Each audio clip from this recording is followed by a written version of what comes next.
des courriers effectivement de Monsieur Aulas, j'en reçois tous les jours avec des nouveaux scénarios tous les jours. Ce que j'ai juste à dire, c'est que finalement, arrivé après la bataille, c'est arrivé un peu tard. Monsieur Aulas est président du collège des clubs de Ligue 1, si je ne m'abuse. Donc, quand la décision a été prise par la Ligue d'arrêter ce championnat et que c'était la proposition, et encore une fois la seule qui m'a été proposée, je pense qu'il a eu son mot à dire à ce moment-là. J'imagine, la Ligue et la Fédération fonctionnent de manière démocratique. Tous les clubs sont représentés. Maintenant, voilà, s'il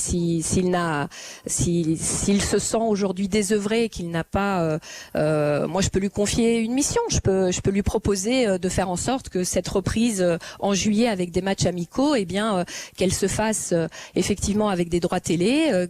Qui peut-être compenserait ce qu'il a perdu. Et encore une fois, s'il défend aujourd'hui l'intérêt général du football, voire l'intérêt général du sport, comme il se dit le faire, eh bien, je lui propose qu'avec les droits télé qu'il engrangera sur ces matchs-là, eh bien, qu'il vienne abonder au fonds de solidarité pour la relance du sport français, parce qu'il n'y a pas que le football professionnel qui peine aujourd'hui dans cette crise.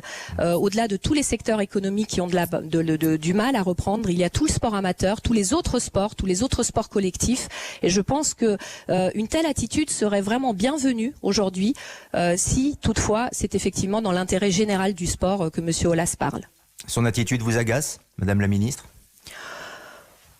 Écoutez, ça me fait plutôt sourire et me poser des questions quand effectivement à ce qu'il contribue et ce que les clubs, les plus gros clubs français contribuent dans cette gouvernance du sport professionnel et dans le monde du sport en général. Moi, je préfère me dire que le sport professionnel, le football, même s'il se joue avec des millions, eh bien, ça reste du sport avant tout. Donc voilà, je crois que le sport a besoin aujourd'hui d'aide, a besoin de solidarité.